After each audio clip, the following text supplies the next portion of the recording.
दोस्तों, target with PS Parihar channel में आपका स्वागत है। सुबह की इस वीडियो में ऐसी सूचनाएं होती हैं जो विभिन्न समाचार पत्रों पर छाई हुई होती हैं और विद्यार्थियों के लिए आवश्यक होती हैं। तो आइए शुरू करते हैं और देख लेते हैं कि आज के समाचार पत्रों में ऐसी कौन कौन सी सूचनाएं हैं। सबसे पहली सूचना है यूपीटीईटी 2020 की। दोस्तों, आगे बढ़ने से पहले एक बात और, जो नए व्यूअर है या नए मित्र हैं जिन्होंने इस चैनल को अभी तक सब्सक्राइब नहीं किया, पहले आप लोग इसे सब्सक्राइब कर लें, जिससे आप लोगों को भी इसी तरीके की अपडेट्स मिलती रहें। और जो मित्र पहले ही सब्सक्राइब कर चुके हैं वो लोग इस वीडियो को पहले ही लाइक कर दिया करें। लिखा हुआ सचिव परीक्षा नियामक प्राधिकारी उत्तर प्रदेश प्रयागराज टीईटी 2020 परीक्षा के लिए प्रस्ताव शासन को एक बार फिर से सोमवार को भेजने जा रहे हैं। इसमें अक्टूबर के प्रथम हफ्ते से परीक्षा के लिए ऑनलाइन आवेदन लेने और दिसंबर के पहले हफ्ते में परीक्षा कराए जाने की तैयारियों का जिक्र किया गया है। संभावना जताई गई है कि पिछली बार टीईटी परीक्षा से अधिक अभ्यर्थी इस बार की टीईटी में शामिल हो सकते हैं। इसके पूर्व सचिव परीक्षा नियामक प्राधिकारी ने 2 बार शासन को प्रस्ताव भेजा था कि परीक्षा को शीघ्र कराया जाए। इस बार टीईटी विलंब से हो रही है, ऐसे में कम से कम 10 लाख परीक्षार्थियों के शामिल होने की संभावना है। सचिव परीक्षा नियामक प्राधिकारी उत्तर प्रदेश प्रयागराज अनिल भूषण चतुर्वेदी ने बताया कि कोविड-19 को देखते हुए परीक्षा के दौरान विशेष एहतियात बरतना होगा। इसकी भी तैयारी पर विशेष ध्यान देने की जरूरत है। उन्होंने बताया कि शासन को परीक्षा के लिए प्रस्ताव भेजा जाएगा, वहां से मंजूरी मिलने के बाद में ऑनलाइन आवेदन सहित अन्य प्रक्रिया शुरू हो जाएंगी। उन्होंने कहा कि पूरी कोशिश है कि परीक्षा संपन्न हो जाए और उसका रिजल्ट भी शीघ्र ही घोषित कर दिया जाए। अगली सूचना है उत्तर प्रदेश लोक सेवा आयोग की। लिखा है, उत्तर प्रदेश लोक सेवा आयोग की 4 बड़ी परीक्षाओं के परिणाम जल्द। LT grade Hindi, ACF, RFO के अंतिम चयन का परिणाम का इंतजार है। उत्तर प्रदेश लोक सेवा आयोग की 4 बड़ी परीक्षाओं के परिणाम जल्द घोषित होने की उम्मीद है।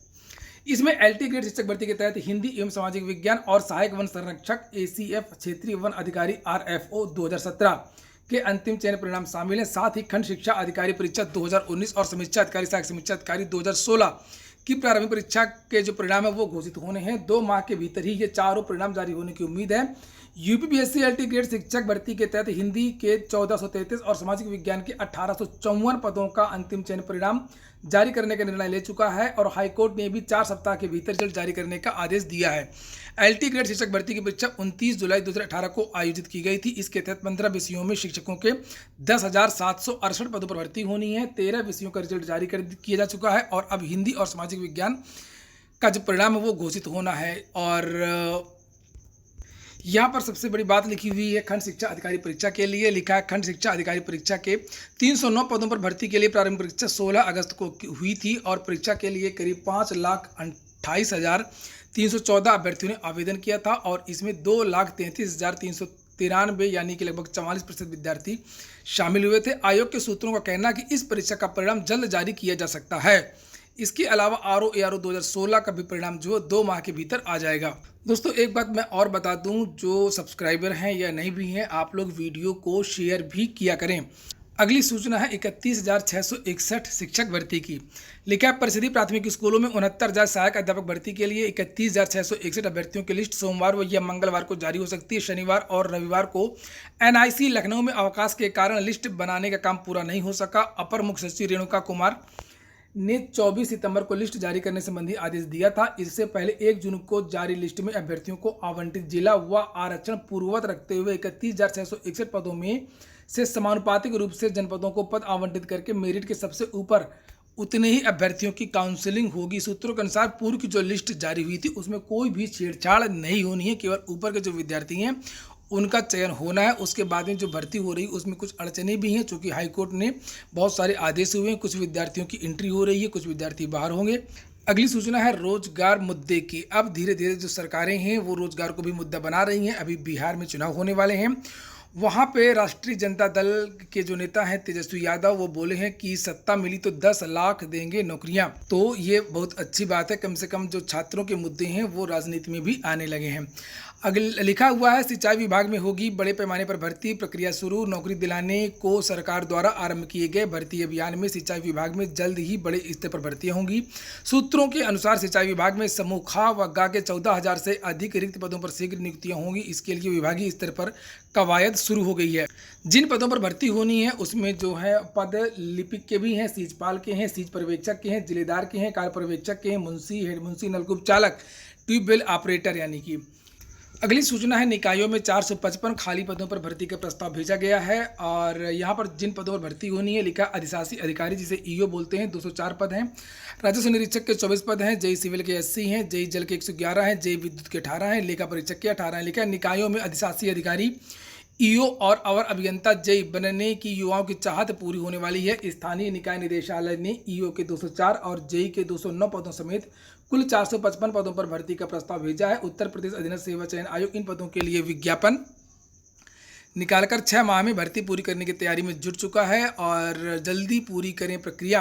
प्रदेश में मौजूदा समय में 490 नगर पंचायतें, इनमें से 204 नगर पंचायतों में अधिशासी अधिकारी के पद खाली हैं। स्थानीय निकाय निदेशालय ने उत्तर प्रदेश अधीनस्थ सेवा चयन आयोग को भेजे प्रस्ताव में कहा कि रिक्त पदों पर भर्ती प्रक्रिया जल्द पूरी की जाए, जिससे जरूरत के आधार पर निकायों में ईओ की तैनाती की जा सके। स्थिति यह है कि जरूरत के अनुसार अधिशासी अधिकारियों के न होने की वजह से कुछ अधिकारियों को दो नगर पंचायतों की जिम्मेदारी देकर के काम चलाया जा रहा है। यहाँ पर यह भी लिखा किस तरीके से भर्ती होगी। निकायों में रिक्त पदों की जो भर्ती होगी वो UPSSC से होगी और ये वेबसाइट है UPSSC की। लेगा हिंदी और अंग्रेजी के अखबारों में इसका विज्ञापन भी आएगा और UPSSC भर्ती के लिए ऑनलाइन आवेदन लेगा। इसके लिए आवेदकों को आवेदन के बाद संशोधन का समय भी दिया जाएगा।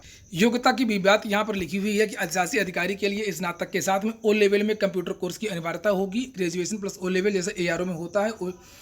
लिखा O लेवल कंप्यूटर की अनिवार्यता पहली बार की गई है ईओ पद के लिए। निकाय निदेशालय का मानना है कि ऑनलाइन काम के लिए कंप्यूटर की जानकारी जरूरी है। जेई पदों पर भर्ती के लिए डिप्लोमा वाले पात्र माने जाएंगे। राजस्व निरीक्षक, स्नातक और लेखा परीक्षक के लिए बीकॉम वाले पात्र माने जाएंगे। भर्ती के लिए 21 से 40 वर्ष के आयु पात्र होंगे और व्यवस्था के अनुसार आयु सीमा में छूट और आरक्षण का लाभ भी दिया जाएगा। अगली सूचना है 69,000 शिक्षक भर्ती की। लिखा हुआ है कि शिक्षक भर्ती दूसरे दिन भी अभ्यर्थियों का प्रदर्शन। लखनऊ में 69,000 सहायक शिक्षक भर्ती प्रक्रिया में नियमों की अनदेखी का आरोप लगाते हुए रविवार को भी अभ्यर्थियों ने प्रदर्शन किया। अभ्यर्थियों ने कहा कि सूची में OBC SC के आरक्षण के नियमों का पालन नहीं किया जा रहा। प्रदेश भर से आए सैकड़ों अभ्यर्थी ईको गार्डन के पास धरने पर बैठकर के नारेबाजी व प्रदर्शन करते रहे, लेकिन शाम तक कोई सक्षम अधिकारी उनका ज्ञापन लेने नहीं पहुंचा। इससे उनमें भारी आक्रोश से अभ्यर्थियों का कहना है कि वर्गवार सूची बनाई जाए, किस आधार पर भर्ती किया जा रहा है यह बताया जाए। 69,000 सहायक शिक्षक भर्ती की मूल चयन सूची शैक्षिक गुणांक सहित वर्गवार जारी किया जाए। बहुत सारी जो सूचनाएं हैं वो छुपाई गई हैं। जो लिस्ट जारी हुई थी 69,000 शिक्षक भर्ती की पुरानी वाली, ये नहीं बताया गया था कि आरक्षित वर्ग के विद्यार्थी किसका किसमें चयन हुआ है और MRC को लेकर के भी मतभेद है। विद्यार्थी मांग कर रहे हैं कि इन सभी चीज़ों को स्पष्ट किया जाए। अगली सूचना है कि पॉलिटेक्निक प्रवेश परीक्षा का रिजल्ट आज आ जाएगा और वहीं पर ITI में दाखिले की पहली मेरिट सूची कल जारी होगी। लखनऊ विश्वविद्यालय ने BLED प्रवेश परीक्षा के नतीजे जारी कर दिए हैं। अंतिम मेरिट सूची लखनऊ विश्वविद्यालय की वेबसाइट पर जारी हो गई है। BLED के लिए online offline campus counselling unlock portal पर 28 सितंबर को दोपहर 3 बजे शुरू होगी। अगली सूचना है उत्तर प्रदेश लोक सेवा आयोग के एक फैसले की, जिसके बारे में मैंने कल रात को ही एक वीडियो बनाया था कि उत्तर प्रदेश लोक सेवा आयोग के बारे में कहा जा रहा है कि PCS की जो परीक्षा 2018 का परिणाम आया है उसमें स्केलिंग को हटा दिया है।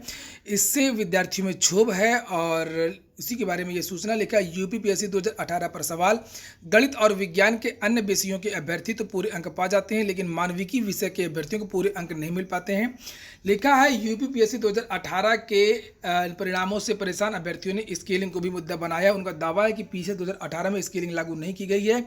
इससे विज्ञान विषय के अभ्यर्थियों को फायदा मिला है और मानविकी विषय लेकर के UPPSC में शामिल होने वाले अभ्यर्थियों को बड़ा नुकसान उठाना पड़ा। गणित और विज्ञान के अन्य विषयों के अभ्यर्थी तो पूरे अंक पा जाते हैं, लेकिन मानविकी के जो विद्यार्थी हैं उनको पूरे अंक नहीं मिलते हैं और यहाँ के जो विद्यार्थी हैं वो ज़्यादातर मानविकी के विषय ही लेते हैं। यहाँ पर कुछ एक्सपर्ट की राय भी लिखी हुई है कि हिंदी और अंग्रेजी का अंतर भी भारी पड़ा। जिन विद्यार्थियों ने मुख्य परीक्षा इंग्लिश मीडियम से दी थी उनको नंबर ज़्यादा मिले हैं। वहीं पर नीचे एक विशेषज्ञ हैं दीपक सिंह, उन्होंने कहा कि अभ्यर्थी अब समय के साथ में खुद में बदलाव लाएं। जिस तरीके से बदलाव हो रहे हैं लोक सेवा आयोग के द्वारा या संघ लोक सेवा आयोग के द्वारा, उसमें ढालें अपने आप को और उसी तरीके की जो पढ़ाई है वो करें। वहीं पर माध्यमिक शिक्षा सेवा चयन बोर्ड में आज प्रदर्शन हो रहा है नए विज्ञापन को लेकर के। लिखा हुआ TGT PGT के विज्ञापन हेतु आज सुबह 11 बजे हर हाल में चयन बोर्ड पहुंचे। तो ठीक है दोस्तों, ये हो गया आज का वीडियो आपको अगर अच्छा लगा हो, अच्छा तो लगा ही होगा, तो जल्दी से लाइक कर दें। जिन मित्रों ने सब्सक्राइब ना किया हो सब्सक्राइब कर लें। पूरा वीडियो सुनने के लिए बहुत बहुत धन्यवाद।